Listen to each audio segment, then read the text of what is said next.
The sea, once it casts its spell, holds one in its net of wonder forever. If you've ever stood on the ocean's edge and smelled the salt water and the brine and heard the seagulls searching for their next meal and watched as the powerful waves crashed on the sand, then you know that feeling of longing and of wonder. To capture that sensation, I am so excited to announce a brand new shawl design for you by Janica Carter, Whulge. This is a stunning crochet shawl inspired by Puget Sound.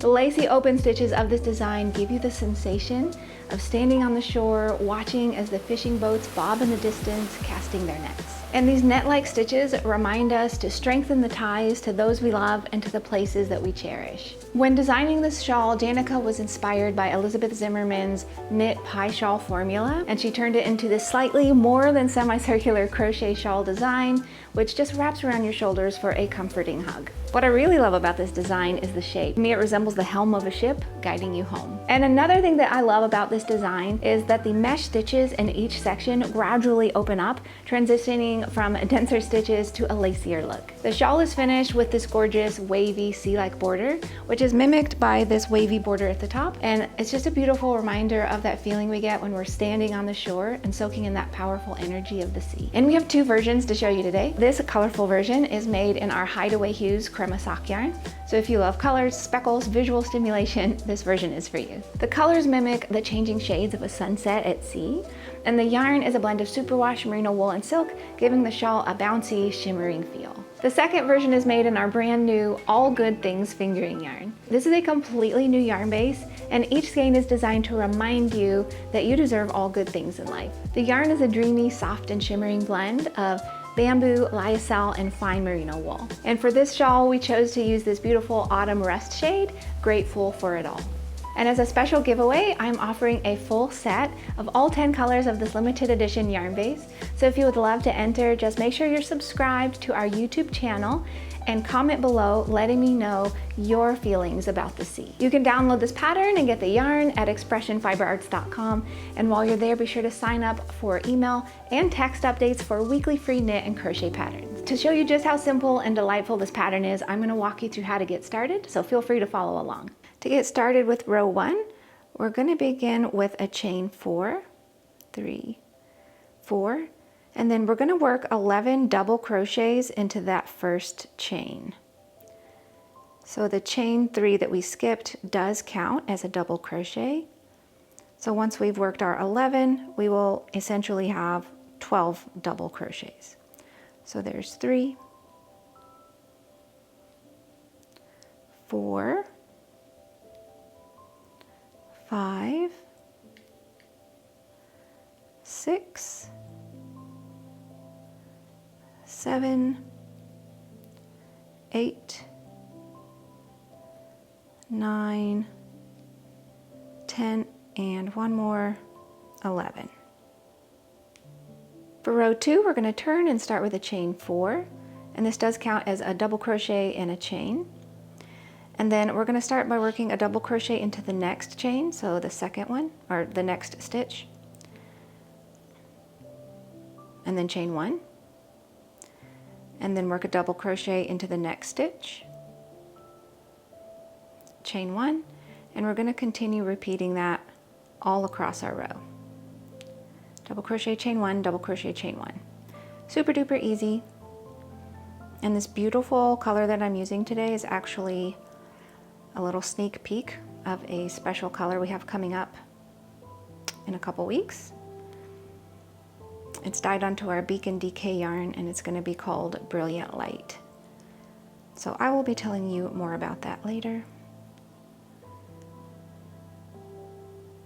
So continue on to the end of your row, just making sure when you get to the very end, you want to go ahead and work into that chain 3. So work your chain 1 and finish off by working your final double crochet into that chain 3.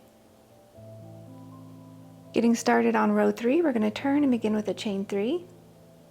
And we're going to work 2 double crochets into this chain 1 space. 1 and 2. Next, we're going to work a double crochet into this double crochet. And we're going to continue repeating that all the way down our row. 2 double crochets into the next chain space, 1 and 2, and then a double crochet into the double crochet. So very easy, just making sure that you're working 2 double crochets in the chains and 1 double crochet into each of the double crochets, and you will be good. And you work that all the way along. And 2. I love the inspiration behind this pattern. The Puget Sound area in Seattle is one of my favorite places. Tim and I have been multiple times. We've eaten dinner up in the Space Needle, which is so cool to look out over the city as you slowly turn around. Super fun place to visit. We went one time and saw the Chihuly glass exhibit, which was absolutely beautiful. I've actually designed some yarn colors inspired by that. So continue along. These rows are seemingly tiny, but they're already increasing rapidly in stitches. So by the time you finish this row, you should have 34 double crochets. It's just such a gorgeous, fun pattern. It's super duper easy, but it is so stunning. That's just always my favorite combination. So continuing on, 2, and when you get to the end, of course, we have a chain 4 here, so it's chain 3, which counts as the double crochet, and then the final chain counts as a chain 1. So you're going to work 2 double crochets into the essentially chain 1 space, and then 1 double crochet into the 3rd chain here. And just count and make sure that you have 34 double crochets. For row 4, we're going to turn, of course, and start with a chain 4, which does count as a double crochet plus a chain 1.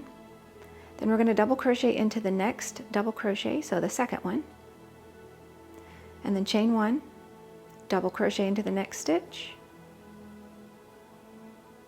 chain 1, and continue repeating that across your row.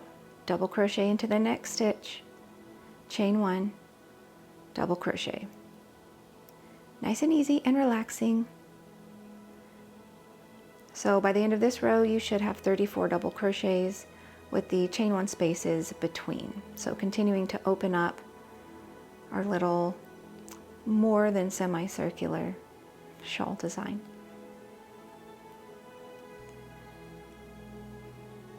So as I was saying, we get asked often, what do we use for inspiration for our colors, for our patterns?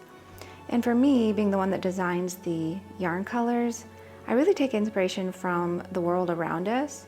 Tim and I go for walks often, or hikes, and I'll just see something, maybe some crunchy leaves under our feet, or the way the clouds are swirling in the sky.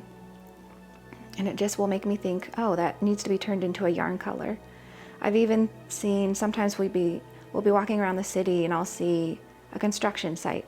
And to most people it might just look like gray, busted up concrete, nothing special, but if you pause long enough and notice something, you can see the beauty in it.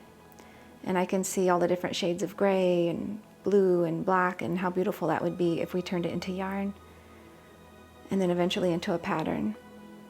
So I'm just always on the lookout for lovely things, or even things that people might overlook. Could be a book that I'm reading. I've been doing a lot of reading lately, and I'm hoping to turn a lot of my inspirations from those stories into colors for you all. So I'm just continuing on, double crochet, chain 1. Like I said, these rows are going to start to feel, they look tiny, but it starts to become a lot of stitches quickly. I love the math in this pattern that Janica used. It makes for really, really fun rows. I love how the stitches open up as you work the sections. All right, don't forget that final stitch into the top of that chain 3, and there you go. Here's what we're looking at so far. You should have 34 double crochets, 33 chain spaces, and you're getting kind of this pie shape with a little sliver cut out of it. And if you can work those rows, you are all set to work the remainder of the shawl. You're going to continue repeating similar rows for the body of the shawl and then finish with that beautiful wave-like edging. I'm wishing you a delightful day, and I'm going to be back next week with another new design, so I will see you then. Be sure to carve out some time this week for what you love, and take care. Bye!